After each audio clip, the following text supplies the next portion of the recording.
Hello everyone. Good morning, good afternoon, evening. I would like to welcome you all to second Hypertrace community call. This is for June 2021. I'm Jay Shaive. I work around Hypertrace, product, marketing, engineering, many aspects around it. And yes, as you are here, like I would like to take some time to talk about Hypertrace and give some context around it and how it works, what it does, and why we created Hypertrace in the first place, right? So Hypertrace is real-time distributed tracing and observability platform, and it helps teams to make sense of their production requests and trends in their network. So it converts distributed trace data into relevant insights for everyone. So infrastructure teams can identify which services are having some problems, which services are causing some overload, or application teams can understand which requests are hogging their resources or which requests are putting their service objectives or SLOs at risk. Then deployment teams can understand if some new version is causing some problem in the complete stack. So Hypertrace currently accepts all the major trace data formats like OpenTelemetry, Zipkin, and Jaeger, which means if you have already instrumented your applications for distributed tracing, you are good to go with Hypertrace also. And we created Hypertrace at Traceable, and we open sourced it, and now community is helping us to build it, like make it a great observability platform out there. So our agenda for today involves we'll go over current state of Hypertrace, then we will have some engineering updates around new features we are building in Hypertrace. Then we will see demo for some new exciting features, and at the end we will touch base upon our roadmap and some of the features we are building right now, and some of the use cases we are trying to address with those.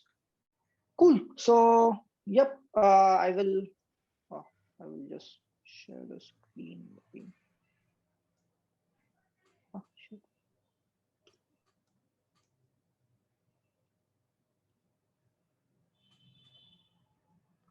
Okay.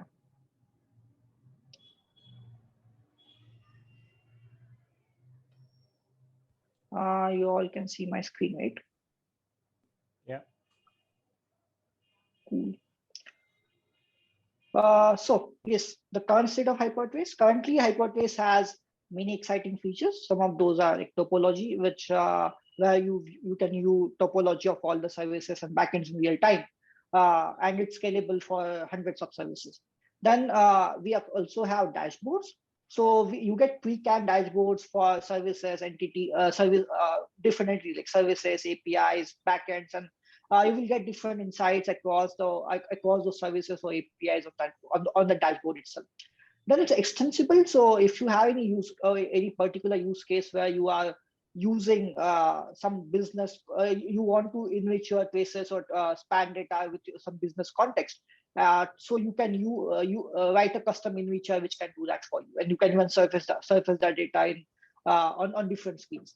Then it's interoperable, so it works out of the box with all the open tracing formats like Zipkin, Jaeger, OpenTelemetry. We expose everything to GraphQL APIs, so you can build your next creative use case using it very easily. Then we have API and analytics, and the Explorer in Hypertrace provides a rich slice and dice capabilities, and it is powered by Apache Pinot. So you can slice and dice on all of your endpoint traces and spans, and uh, like get whatever insights you want out of your data. The second thing, like right now, like we also support span logs in the platform. So if you are instrumenting your application and sending span logs, like logs attached to spans, then you can see those span logs in the platform, and you can do, and eventually you can also do slice, like we are working towards that. We can also do slice and dice of those span logs. Then we provide error analytics, like you can quickly find spans which have some errors. We'll highlight those, and you can even slice and dice on errors in the platform. So looking at the current infrastructure compatibility and language modules, so we have at the infrastructure level, we support deployments on any Kubernetes and Docker supported environment. It can be ECS, EKS, GKE, AKS, EC2, and even you can deploy on your own VMs. As long as compatibility goes, as I discussed multiple times, that we are compatible with Zipkin, Jaeger, and OpenTelemetry format. So if you have application already instrumented with that, it will work with hypertrace out of the box. Then language modules, we currently have Java agent, Go agent, and Python agent, uh, which are completely open source and available out there. So if you want to start with instrumenting your application, you can use those agents and instrument your application easily. But if you don't want to use hypertrace agents, you can actually use OpenTelemetry agents or Jaeger agents, and you can still use hypertrace with them. And a Node.js agent is in progress, so it will be available in some time as well. Cool. So then I will hand it over to Ronak for engineering updates. Hey, hello everyone. Hey, I'm Ronak here. Let me give you the last month the update on the engineering side. So as we spoke the last month, and as Jay has highlighted, we recently added in the last release that we have added the log related support in our product. The second pillar of the observability platform. So as a part of that that we have demoed that you can use this information for debug analysis and for RC and other stuff. So as part of the making that life much more further easier, in this one we have done enhancement around that support. So now in the waterfall view, where we added another feature called log marker and hover feature. So log marker will be an easier way to indicate that which span, like in the life cycle of the span, where you get the log.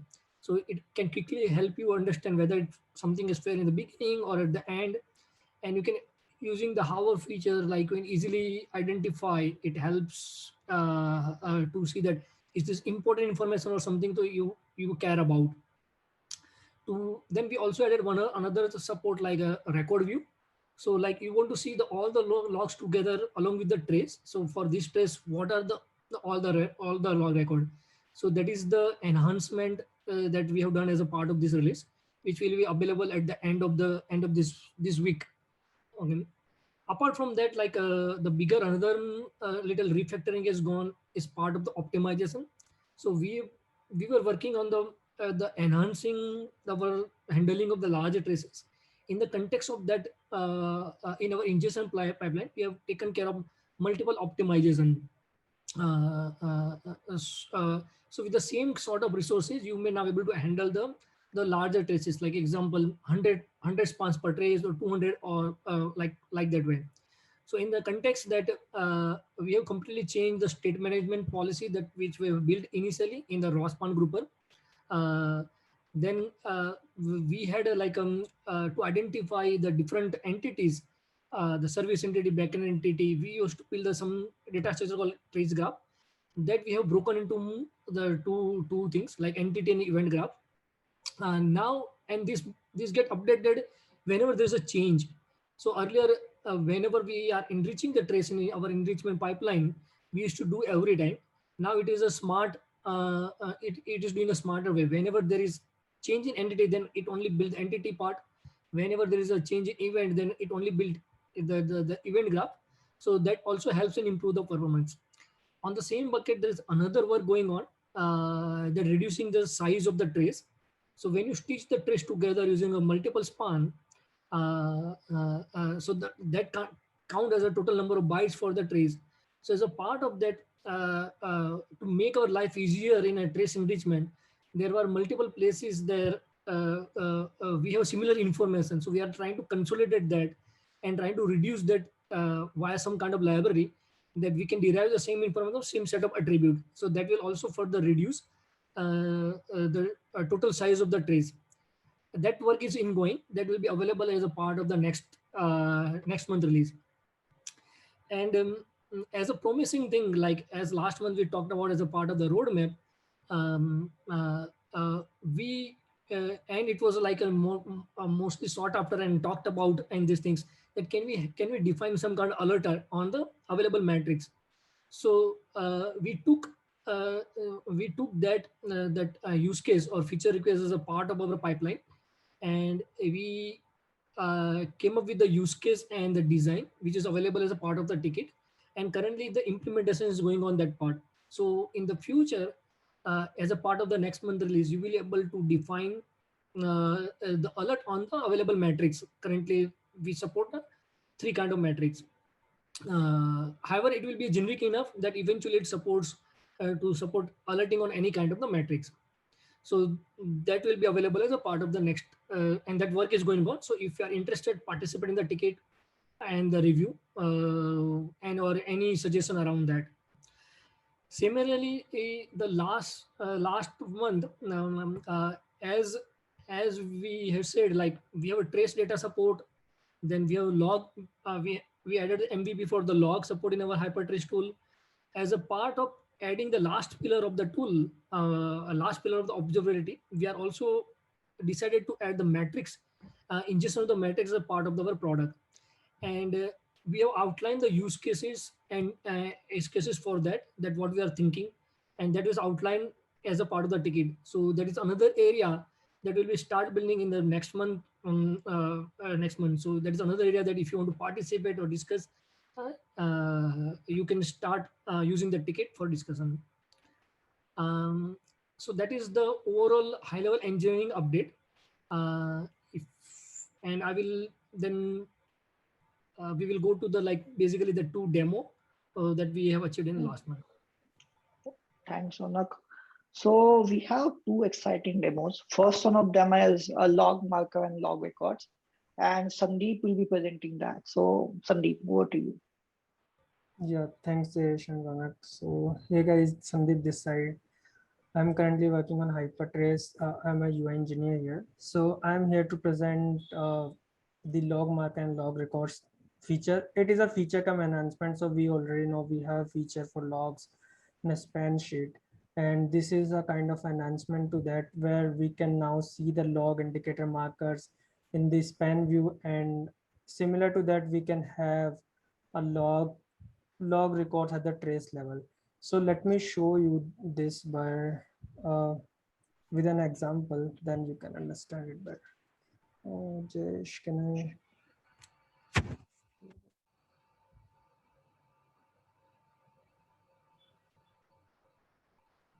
I think it is not allowing me. Oh no, it is.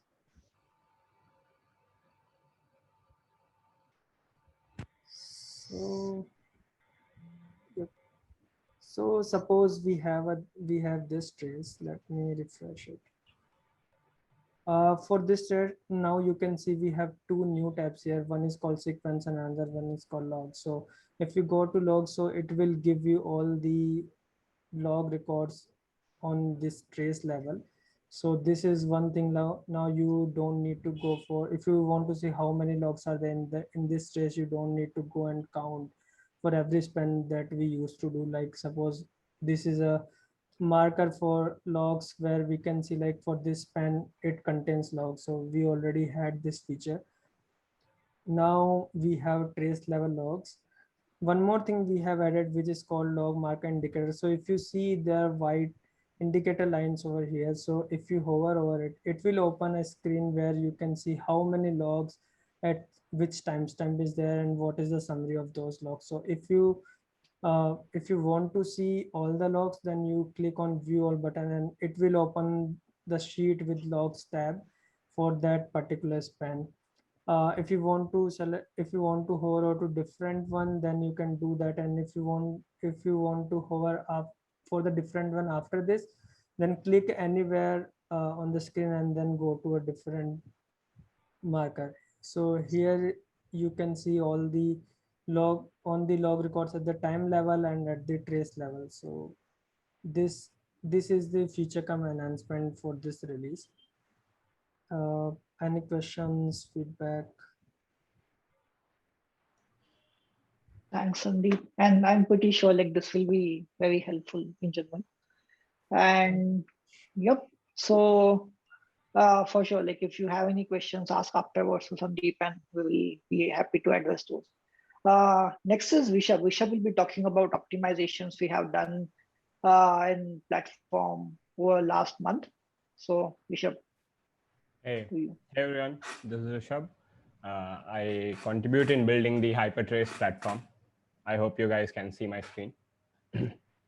So yeah, I will be talking about the optimizations that has gone into various aspects of our ingestion pipeline, but specifically I'll focus on the work done in raw spans grouper. So this is the second service in our ingestion pipeline. And the main task of this service is to stitch together the spans to build a trace. Rest of our pipeline then works with a trace. So the strategy that it uses to build the trace from the spans is to wait for a fixed duration on the inactiveness of the given trace, and then stitch together the spans that were received in a given interval to build a trace. So we were observing that if the trace had more than 50 spans, right, say close to 100, 200, 300, or a larger number, we were seeing a huge CPU throttling in this service. So first of all, I would briefly talk about the design of this service, what it does. So it receives, this is a Kafka Streams based service. If you're not familiar, Kafka Streams is a framework library, basically, which provides a lot of capabilities like state management, topology management on top of Kafka. So this is a Kafka Stream service. This service receives spans, and then it appends these spans in a store. So we have this concept of different type of stores that Kafka Streams provides, and those are typically built on top of RocksDB stores. So RocksDB is a popular key value store. So whenever it receives a span, it puts it in a store, and every span that is received for a trace is then appended to the same store for that given trace. So a trace is first fetched, then the span is updated in that trace, so sort of appended, and then that trace is written back into that store. And finally, we have the concept of this punctuator in a Kafka Streams. So this can be considered as a timer task job, okay, which runs at some interval and checks if a trace is ready to be emitted or not. Fine. So the main reasons for the CPU throttling and other inefficiencies observed in this service were that RocksDB is generally known to work better with smaller size records comparatively. Also, another reason was that whenever we were receiving a trace, we were appending a span, the trace had to be pulled out from the store. So RocksDB, everything is stored in bytes, but in the application level, everything is object. So there is a survey cost associated with putting an object and receiving on the get and put operations from the store. So that was leading to a quadratic time complexity, which was probably one of the main reasons for high CPU users. Also, as the trace grew in size, we know that Kafka has a limited message size that it supports. So as the trace grew in size, it could happen that consistently the application is trying to write trace messages, but it's exceeding the size.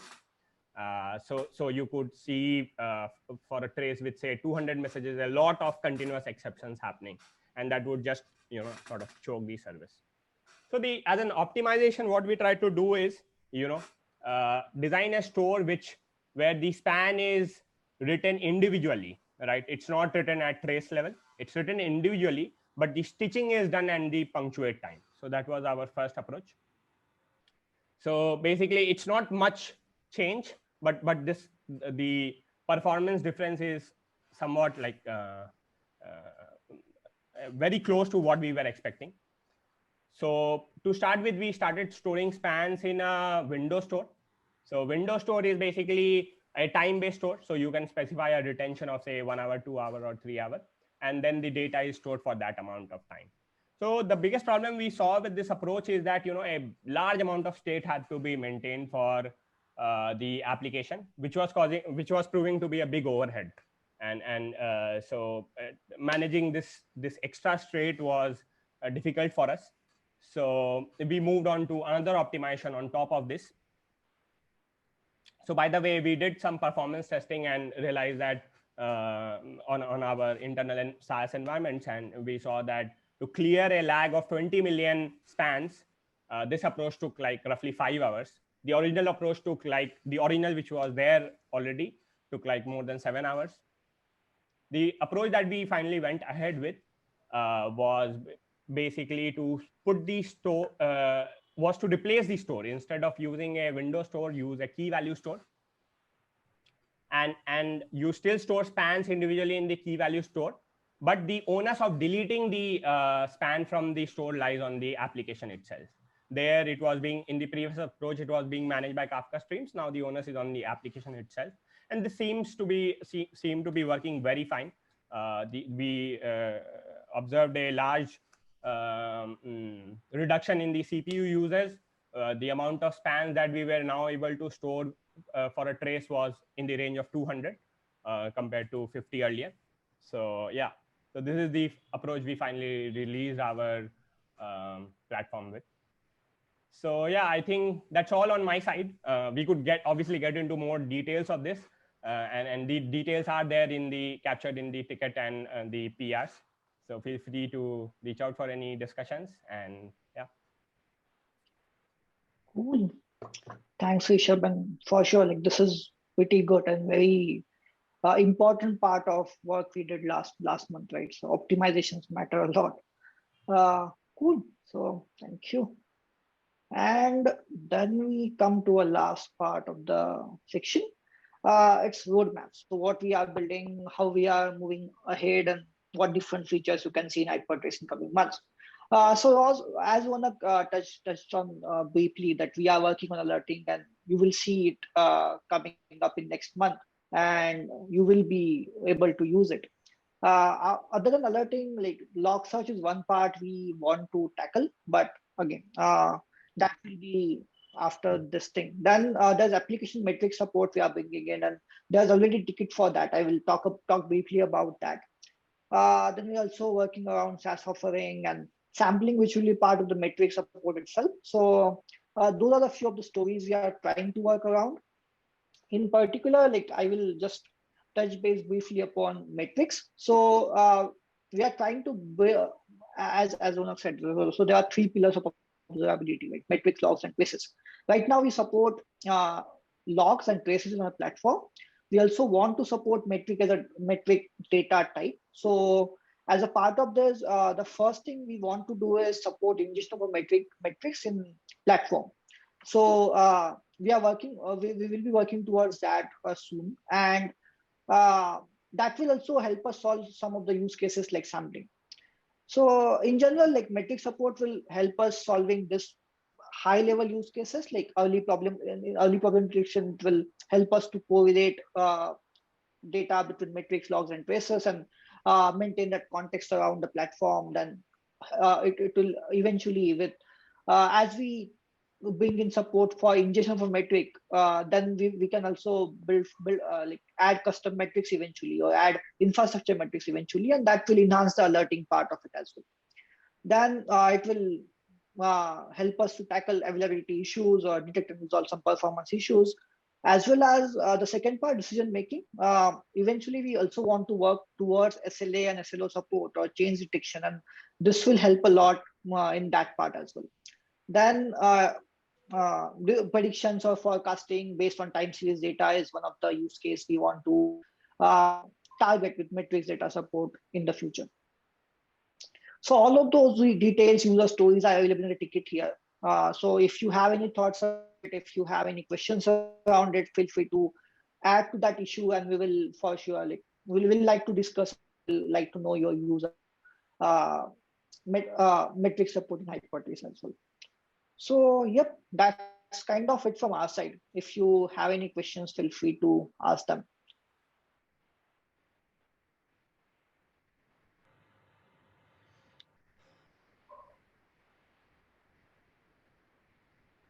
So I'll just add one thing, like the updates for the last month will be available as a part of this week release, and the release note will have the same similar detail as well, and that will also help you to move to the different ticket and discussion with us. Yep. And post this, like I will share the slides as well as the video for this and demos and all the issues in newsletter. So you can, if you are already part of Hypertrace Slack, you will see all those details there as well. Cool. So if you want some resources or want to learn more about Hypertrace, you can go through those links and it will help you understand Hypertrace better. We also have a podcast. Like we have some episodes there, and one is coming up in next week. So feel free to check in and listen to that as well. Cool. So thank you for joining in and listening in. So if you have any questions, feel free to reach out to Slack. Feel free to reach out and meet up discussions. And yes, we will be happy to address those. So thanks. Have a great evening. Have a great day.